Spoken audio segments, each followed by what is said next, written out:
Now I'd like to introduce our presenter of this first webinar. Please meet Jos Verbeek. He is an occupational physician by training, and he was the first coordinating editor of the Cochrane Work Review Group. He retired in May this year, but Jos is, however, still involved in Cochrane Work as one of our editors and advisors. Jos has authored and peer-reviewed many Cochrane reviews, and he advises Cochrane review authors about the design and conduct of their review. And last but not least, he works as a guideline methodologist in the World Health Organization. Thank you for joining us today, and I'd now like to give the word to Jos. Okay, thank you very much, Julita. Yeah, very happy to be able to present this project. It used to be a couple of years ago that all of a sudden I had a lot of time because the Finnish Institute of Occupational Health didn't use my services anymore. And then I thought that it's beautiful to find out about a topic that I'm very interested in. And like Richard Feynman said, research is all about the joy of finding things out. And this is actually also very much the case here. And later on, Lisa Barrow brought up the problem or the issue of a number of Cochrane reviews that had actually contradicting conclusions. And if we could take that on board as well. So finally, this involved in a project of the Public Health Network. And here are my co-authors who helped me very much with the writing of the article and finding things out, and I'm very happy with their help. But before I continue, let's have a look at you. Can I have the first poll, please? Okay, so you see 40% Cochrane authors, 20% staff members, 60% researchers who are interested in this topic, and a number of clinicians and other people. So we are a nice bunch of people for whom this is all relevant.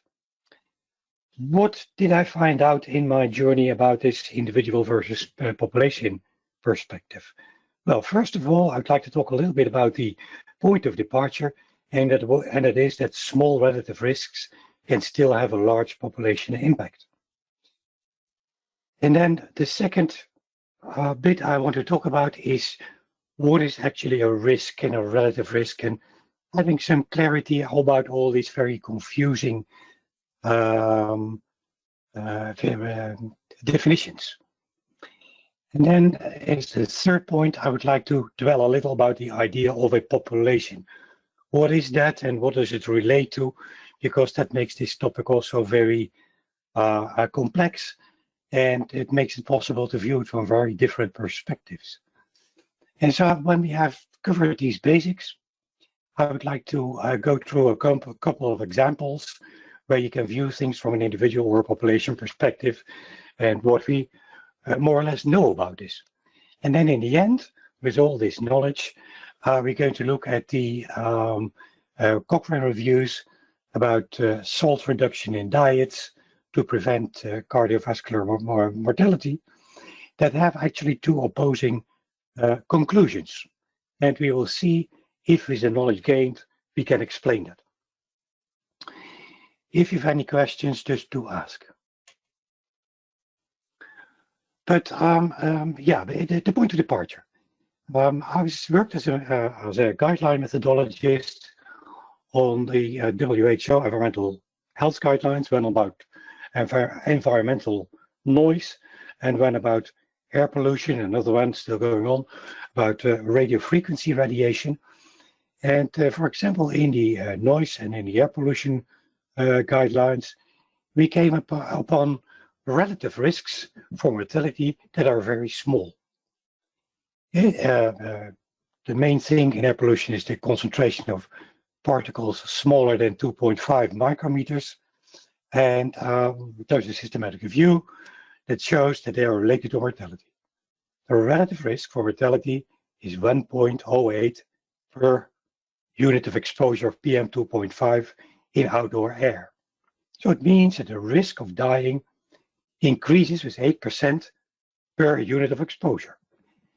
And then we had discussions about how do you judge this? Because in my view, being used to Cochrane reviews, I would say, well, this is a very small effect size. Does this have any bearing on what people say about this is a risk or this is something that we can just accept?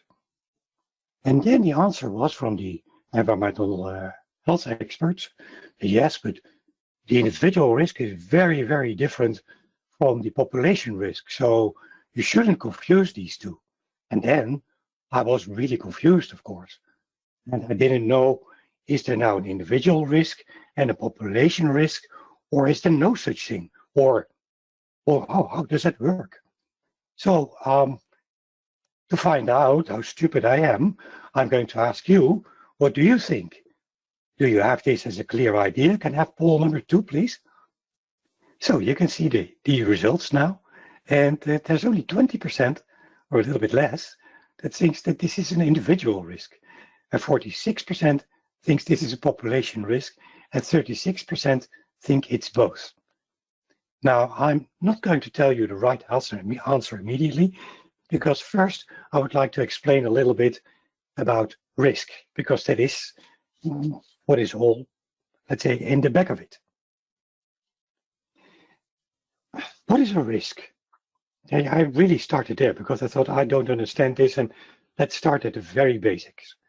So the risk, or sometimes formulated as an absolute risk, is the likelihood that an adverse event will happen in the future. And it can relate to many adverse events. It's not only in healthcare. And usually the risk is related to a time frame.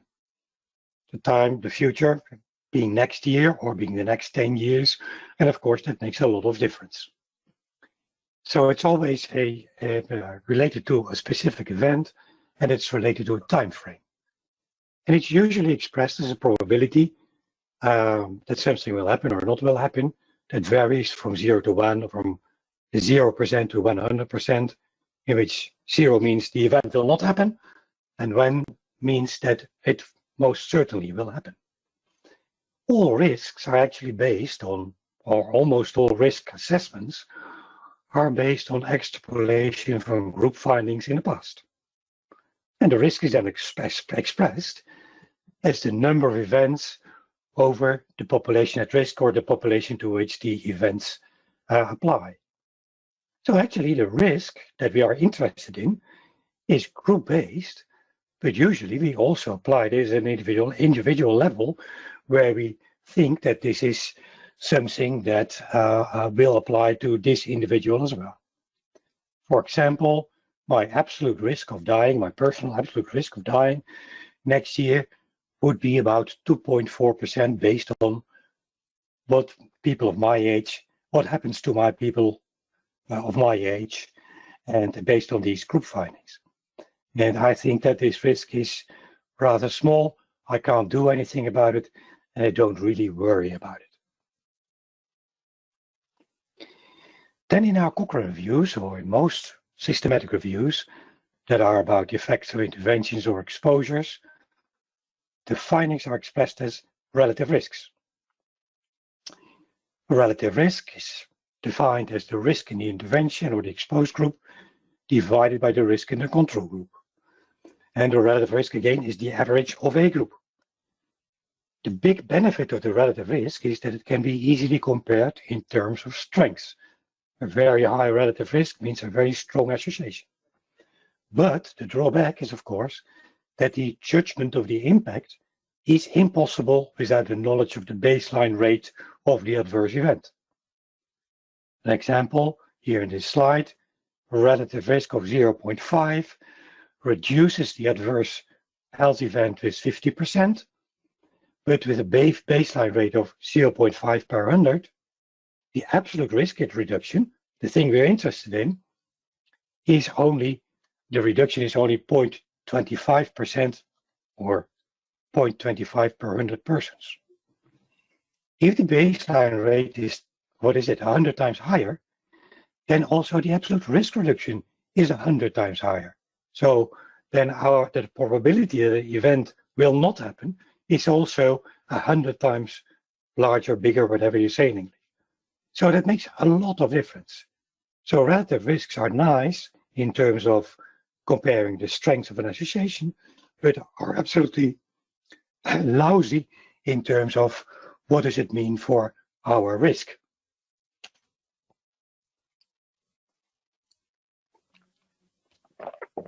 Then I need to make things a little bit more complicated because I'm interested in these issues of exposure.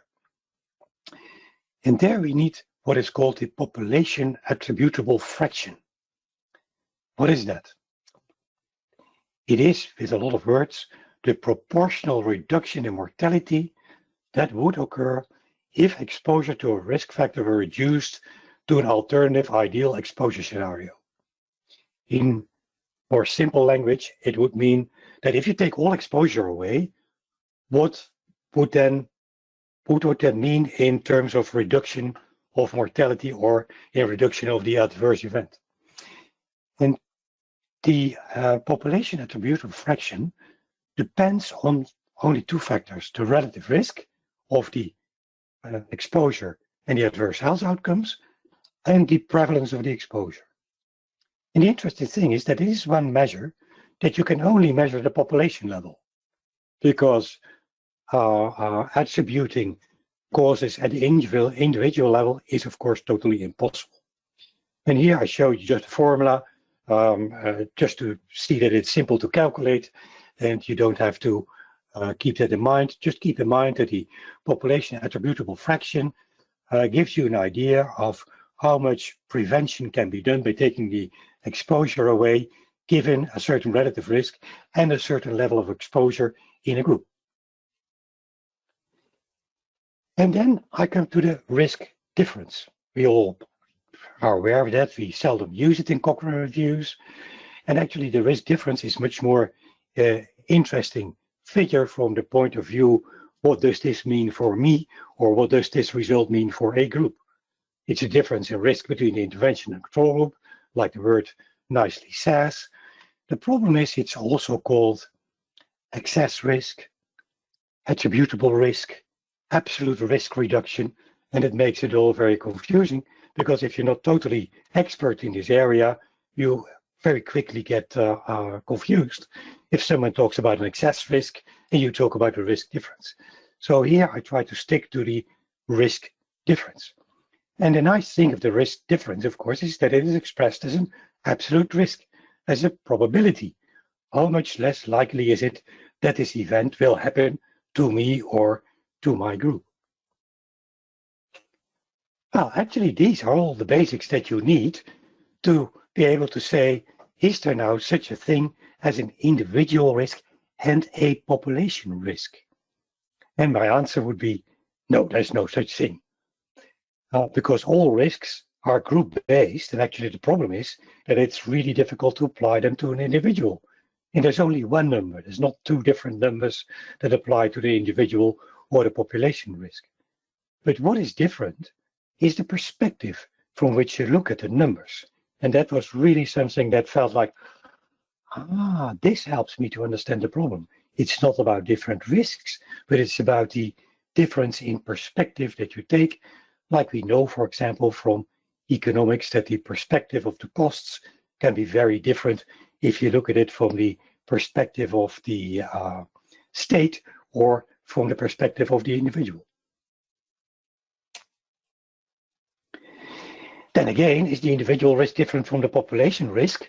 I would say yes, because the perspective that we take leads to a different interpretation of the relevance of a risk, or especially of a relative risk. And then the interesting thing comes up that a small risk for an individual, for a person, that would be totally irrelevant from the individual perspective because it can't be differentiated from the background risk.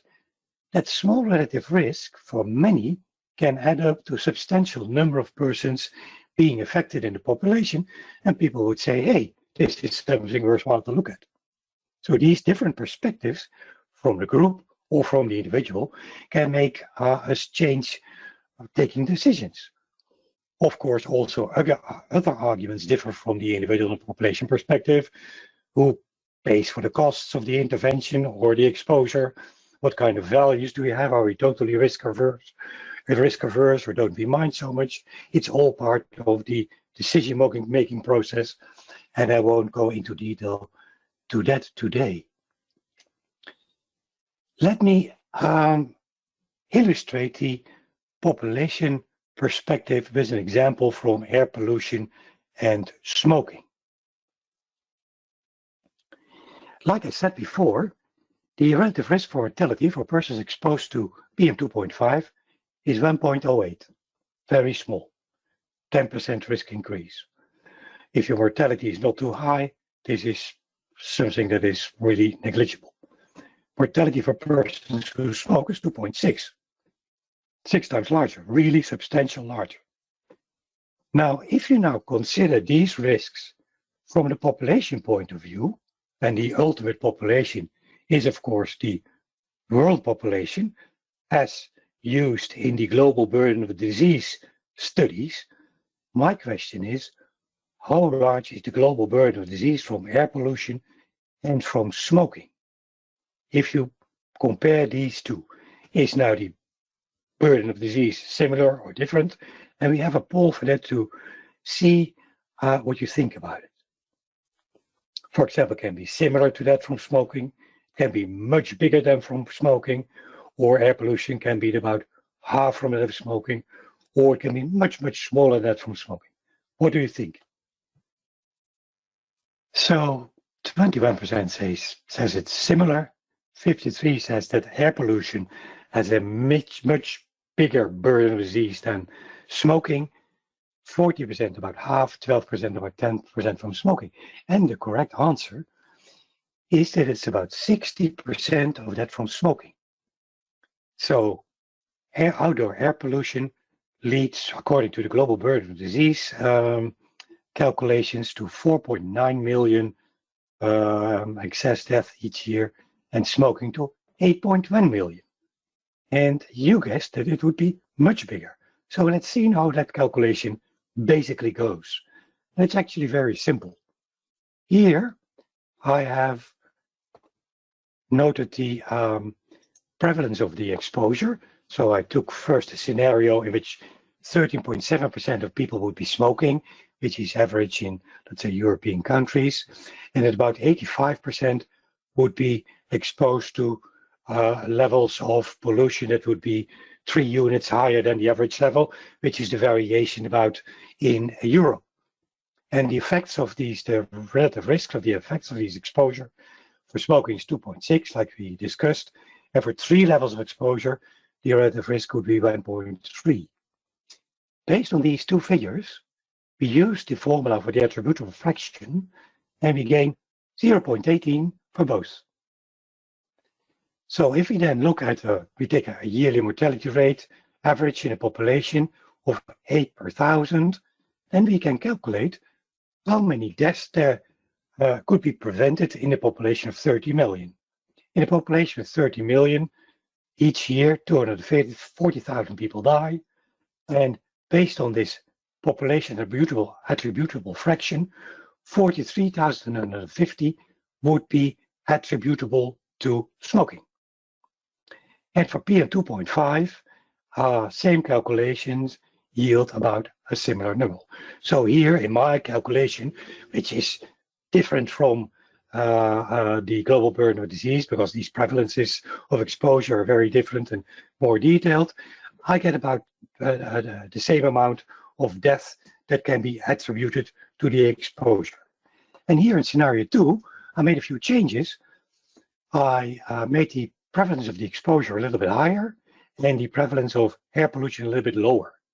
And there you see then these numbers at the population level change immediately.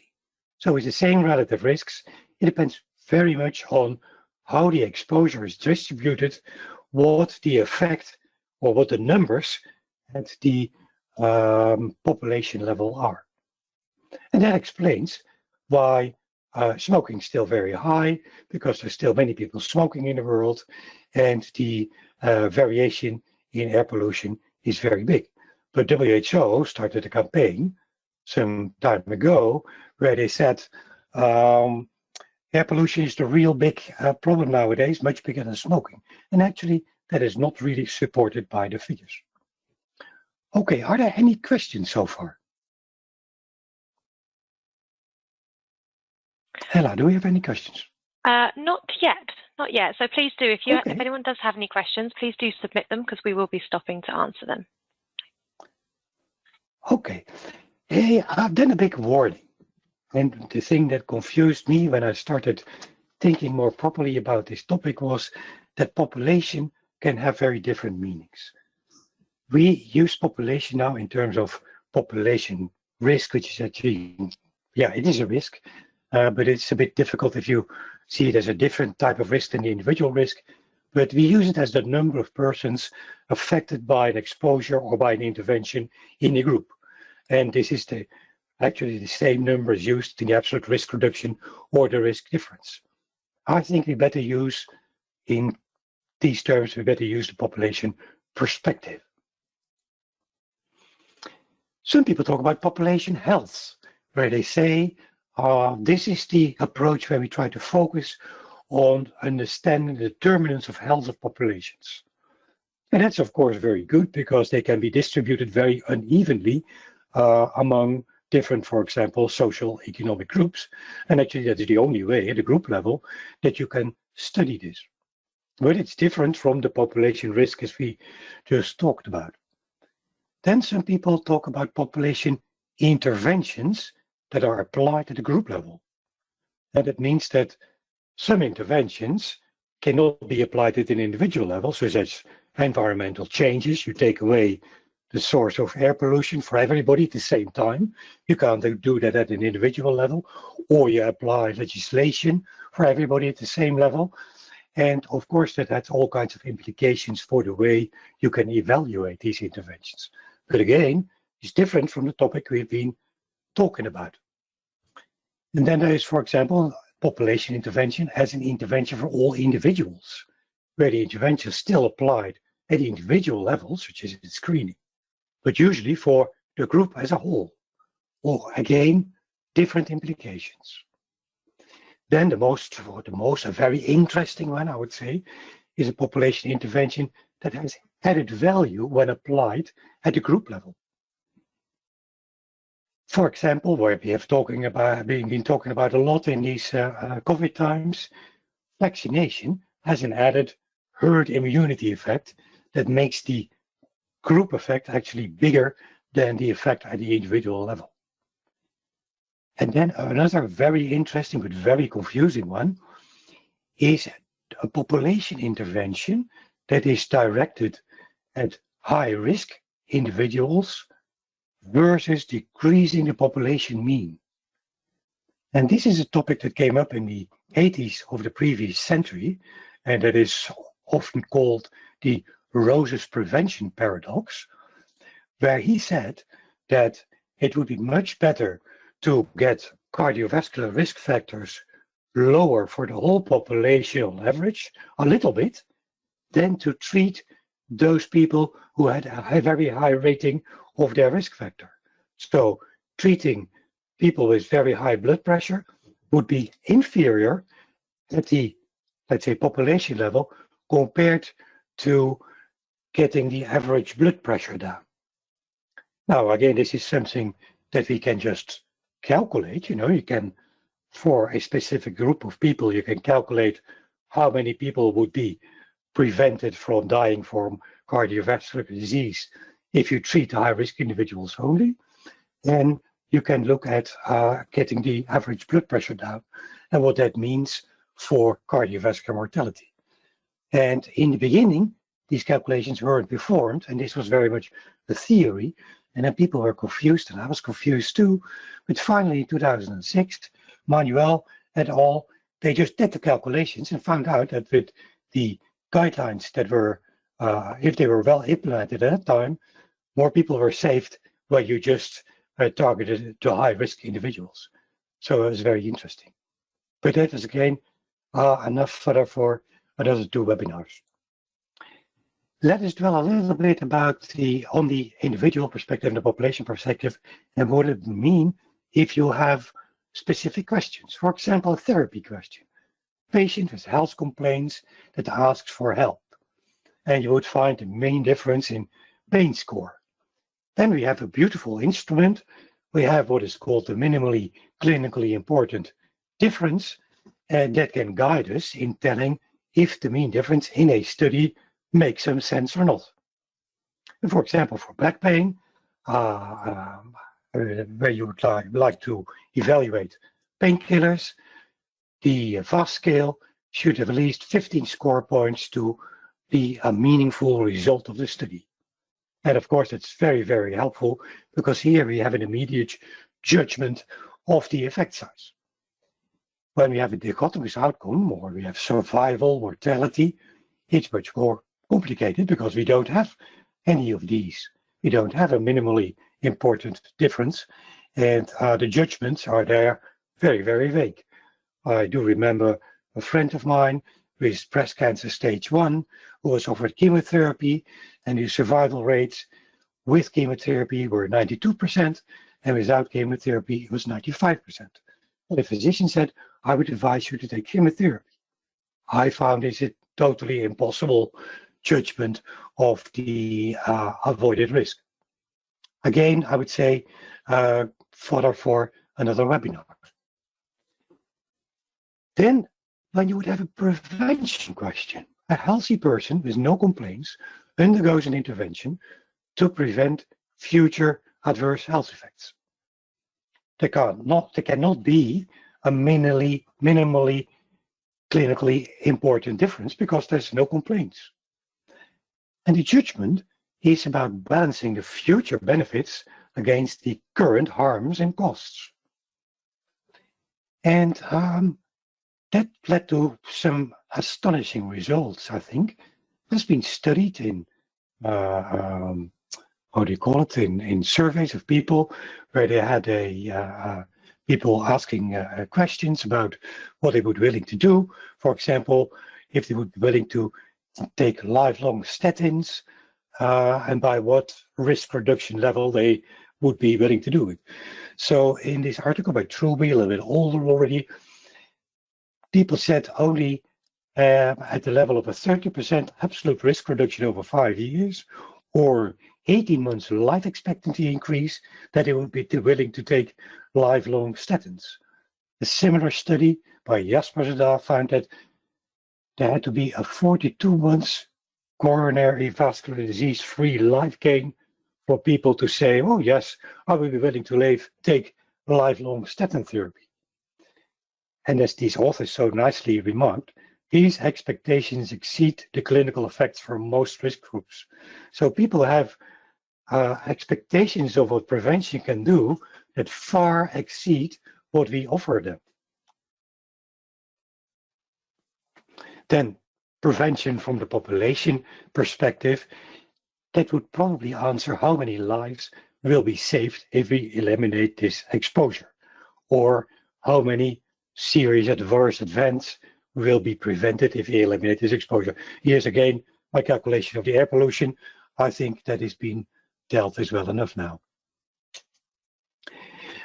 Then therapy from the population perspective is a little bit more complicated.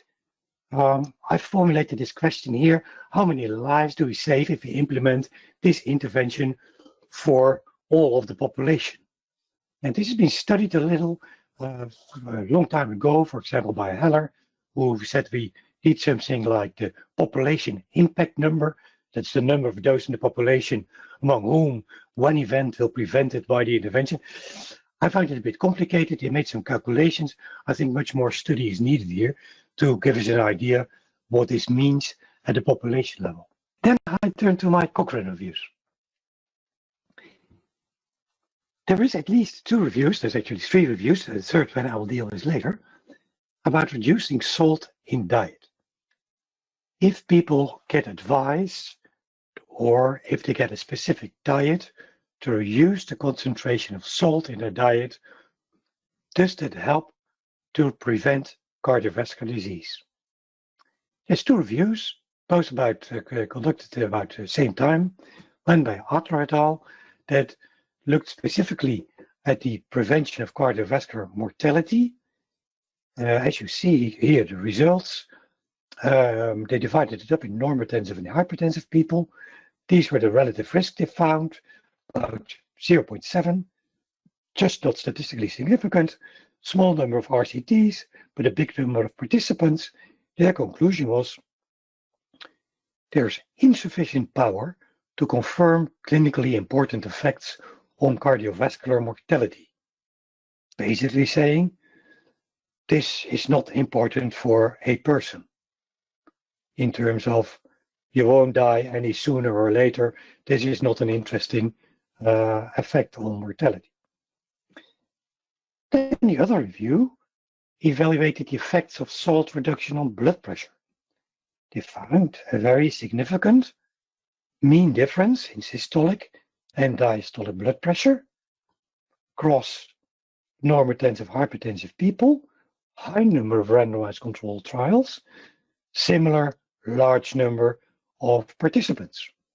And they evaluated this in great terms and said this is high certainty evidence. The conclusion was this intervention causes significant and, from the population viewpoint, important falls in blood pressure, leading to a reduction in cardiovascular disease mortality.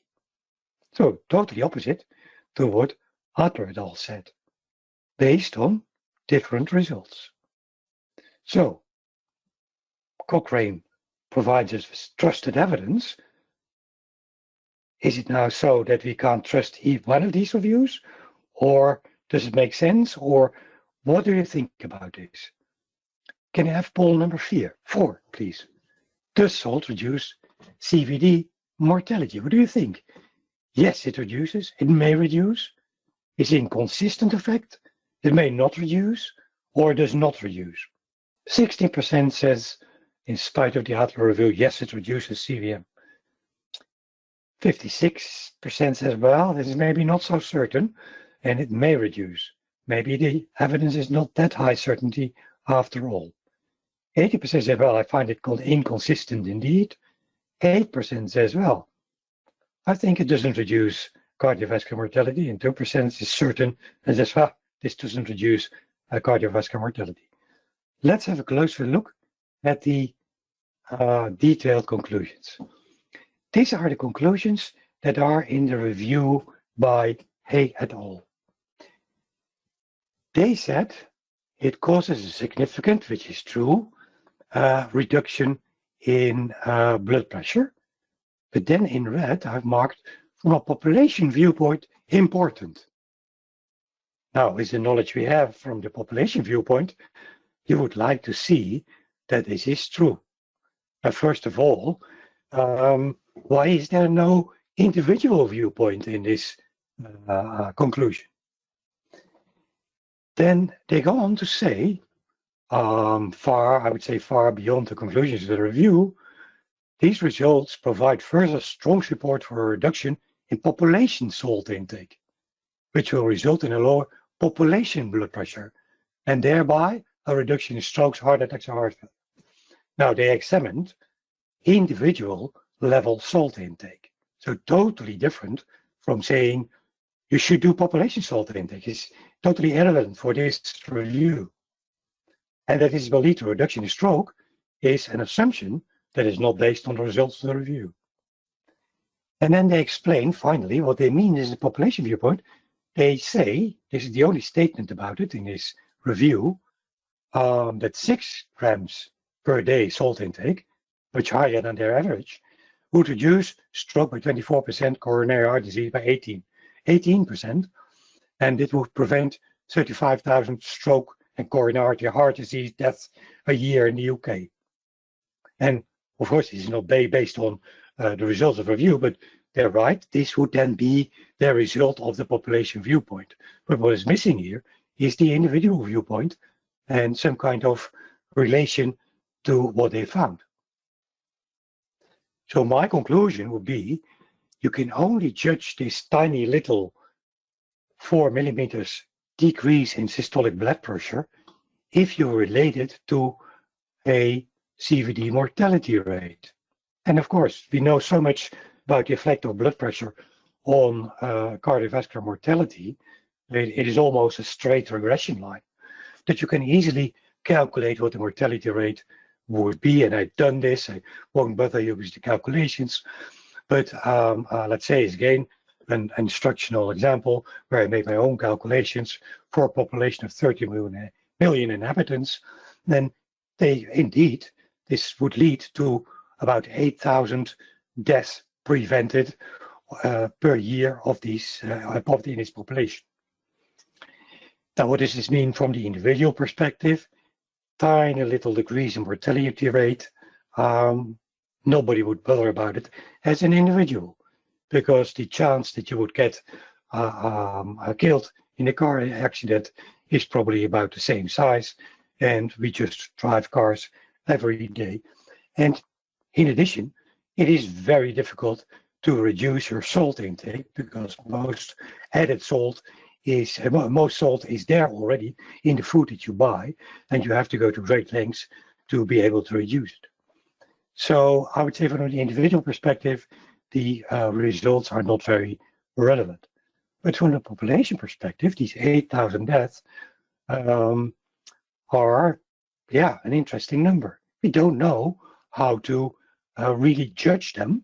And I think they should be balanced against the costs and the efforts that a population perspective policymakers would be willing to invest.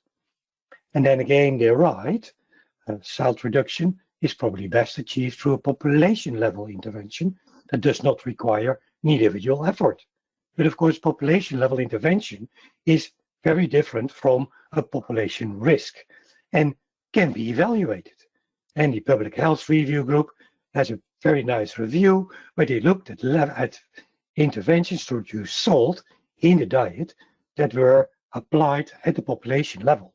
That, for example, agreements with the food industry to reduce the concentration of salt in pre-prepared food. And unfortunately, the results were very inconsistent, and it wasn't clear if these interventions really reduce it or not, based on the evaluations that are available. Then the conclusion in a review of cardiovascular mortality by Adler et al., they said there is insufficient power to confirm clinically important effects of dietary advice and salt substitution on cardiovascular mortality in normotensive and hypertensive populations. And of course, that's true, correct, because the effect size we're interested in would be very small, because a small effect size at the population level would still lead to a considerable number of people, because we're all exposed to cardiovascular risk factors. And the results in the review were not clinically significant, statistically significant. So I agree, a very large trial would be needed. Then they say the intervention generally required considerable efforts to implement and would not be expected to have an effect on the burden of cardiovascular disease commensurate with their costs. Now, these again are many assumptions that the effect on the burden of cardiovascular disease would always be small. And I think it's not true, because if the effect sizes are very small, the effect on the burden of disease could still be large. And it could be that some interventions don't cost much and would have a big effect. So fully disagree with their conclusion. Trials need to assess population level interventions that might be more likely to lead to sustained reductions. Do agree that it would be important to look at trials that evaluate a population level intervention, because that requires less effort, but it's not very studied and they can't draw conclusions about it. And that these population level interventions would be more likely to lead to sustained reductions is something to be proven. And that for that we have a review and it doesn't show that. Anyway, my conclusion of this review is we don't know for sure if salt reduces cardiovascular mortality due to the imprecision of the direct evidence, probably low to very low quality evidence. And I would agree with most of you that it may reduce cardiovascular mortality, but we're not very sure. A large trial would be needed to assess relevant effects on mortality from the population point of view. And if that is not possible, then of course modeling is the alternative. From the individual perspective, results trivial. From the population perspective, number could be really big. If you take a relative risk of 0.67, a baseline rate of this, you would have 53,000 population people saved in a population of 30 million. This is well compatible with the results of the other review, that a modest to substantial number of deaths could be prevented from the population level of viewpoint. So I would say both of these reviews, from the individual point of view, from the individual perspective, have results that are probably trivial. But from the population perspective, many lives could be saved, and they could be potentially worthwhile results. So that brings me to the end of my presentation, where I hope I've convinced you a little bit at least that reviews should formulate the implications for practice of the effects of the intervention, both for the individual and the population perspective. And then for the population perspective, you need to make calculations. You have to provide the assumptions that you made, and you have to provide the calculations for the numbers affected in the population. And then very importantly also, all reviews that use surrogate outcomes should provide an estimate of the effect on the clinically relevant outcomes based on modeling, for example. Like in the blood pressure review, blood pressure is not a really interesting clinical outcome, I would say, because it's very difficult to judge how big the difference in blood pressure or big the effect on blood pressure should be. And only when you translate it into something that you can really judge, it becomes relevant. Also here, provide assumptions, provide calculations. I find it still a very, very intriguing topic, which has far-reaching consequences for our reviews and for how we view healthcare. It overlaps partly with the great work. I think partly it is additional to it. I do think more research is needed on the relevance of effects of both preventive interventions and on therapy, both from the individual and population perspective. And hopefully you are willing to conduct this research so that we are more knowledgeable in the future.